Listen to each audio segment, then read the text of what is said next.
you can be happier by embracing the philosophy of let them. I'm Amy, and this is our live About Five.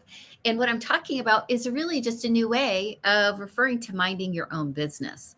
But in today's modern age, man, we have really gotten into watching what other people are doing, following what other people are doing, and people are putting themselves out there for us to do that too, right? So, what is let them? What does that mean?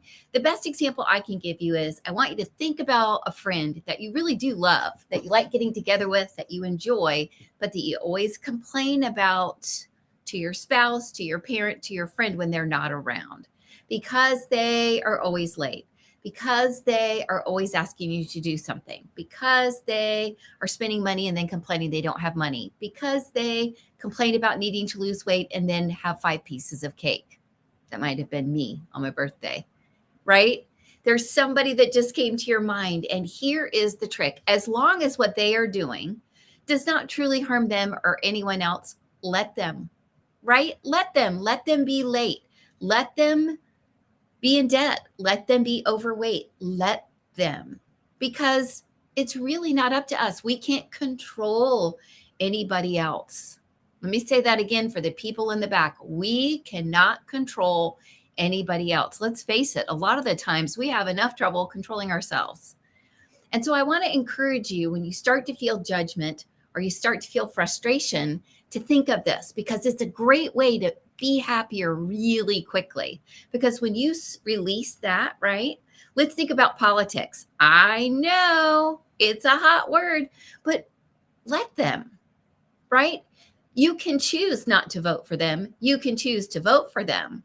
But railing against that good night, right? Oh, I can't believe she did that. I can't believe he did that. I can't believe they did that. Well, do you know them? Are you going to do something proactive about that other than actually voting? If you vote, please vote. We need you to vote, right? It's not good for you and it's not good for our world. We are all so busy sitting in judgment of each other. It's really part of our big problem. So here are some things that you can do. The first thing is to be self-reflective. I noticed at one point in my financial journey, before I got control of my finances, that when I had friends who were spending a lot of money, sometimes I felt jealous because I couldn't do that. I wasn't in a position to do that. And so it made me a little frustrated sometimes, but that's not anything to do with them. Let them. In fact, celebrate for them, lift them up, sing their praises, be excited, right? There was something in me, that was my personal experience, that was making that a little more difficult for me. And the minute I was able to tune into that self awareness and to say, this isn't about them, they're fine, they're not your business. It's that you have something you need to get right in your life, right? So often that's where these things stem from. Is it stirring up something in you that you either haven't dealt with or need to deal with? Maybe it's triggering you, reminding you of someone from your past that you've specifically separated with because you didn't like that behavior, right? So try to figure out, why is this bothering so much? Get some self-reflection. Next is to recognize boundaries. Understand that there are limits to what you can do when you're trying to control other people, but they should respect your boundaries as well. For example, let's say you have a friend that's perennially late and it's really upsetting your apple cart. I think you can have an honest conversation with them and say, look, if you're more than 15 minutes late, I'm leaving, because my time is valuable and I know your time is valuable. And I feel disrespected when you show up late all the time. Of course, things come up.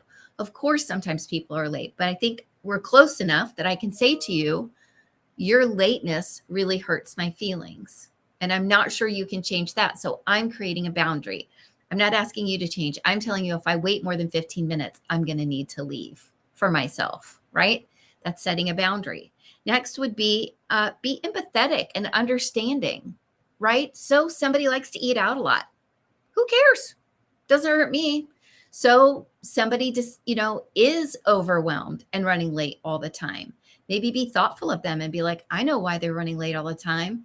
Their life is really wild right now. They have a child who's ill, or a husband who's unemployed, or they're working 2 jobs, right? You could be like, it's okay for me to wait a little bit. I'll bring a book because I'm going to be empathetic and understanding. This is especially critical when we're talking about the political question, right? If certain people believe certain things, let them, as long as it's not hurting anyone, right?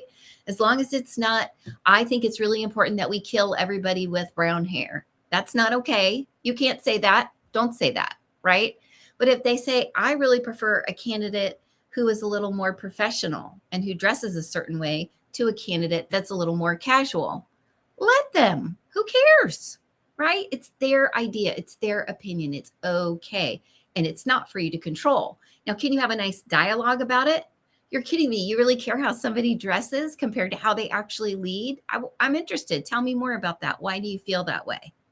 And my guess is what they'll say is because I think the way you dress really counts and the way you present yourself really counts and the way you comport yourself is really important. And it'll show that we have good leaders, right?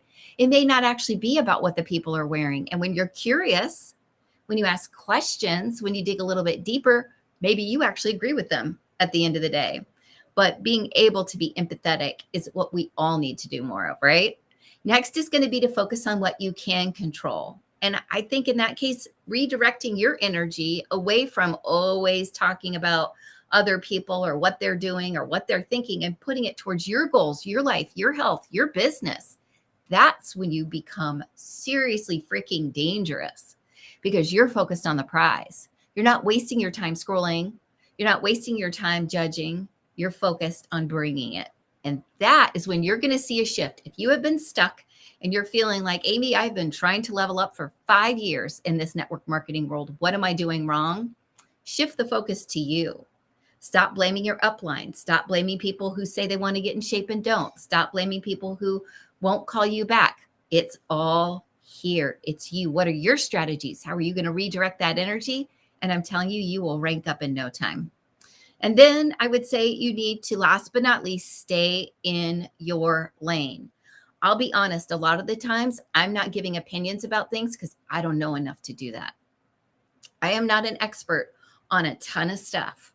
I know a lot about a little. I know a lot about I know a little about a lot, and I know a lot about a little, if I'm being really honest, right? So I'm not going to come out and be like, well, I'm really surprised that that legislation passed because, as you know, the historical, I don't know. I don't know. I'm voting in my best educated self. I'm researching. I'm trying to be a good citizen. It's important to me to participate. I love having dialogues with people who participate. But at the end of the day, I'm going to stay in my lane. Nobody's calling me to be on Good Morning America and asking me, what are your thoughts on the upcoming election, right? What are your thoughts on when people choose to continue to spend money even though they're in debt? Nobody cares. And neither should I. I shouldn't be so worried about someone else when I need to stay in my lane and I need to manage my life and I need to be the best self I can be. And I know I'm not put here to judge other people, right? If you are blessed to live enough years, you will learn that everybody has mistakes. Everybody makes mistakes. Everybody has flaws.